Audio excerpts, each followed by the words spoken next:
golden sunlight streams through a rustic window, illuminating dust dancing in the air of a quiet kitchen. Ali, a barefoot boy with bright, curious eyes, sits on a stool, his small hands expertly peeling a potato. The soft scrape of his knife fills the air as potato skin curls away, a portrait of peaceful concentration. In the rustic kitchen, Ali's brow furrows in frustration at a stubborn potato, his resolve unwavering.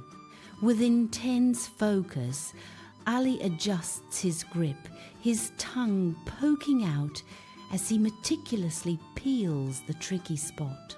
A subtle nod of satisfaction crosses Ali's face as he conquers the potato, moving on to expertly slice the rest.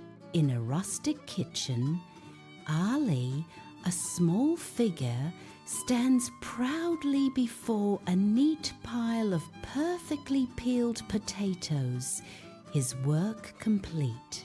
The soft fading sunlight streams into the room, casting long, gentle shadows as Ali carefully cleans his workspace.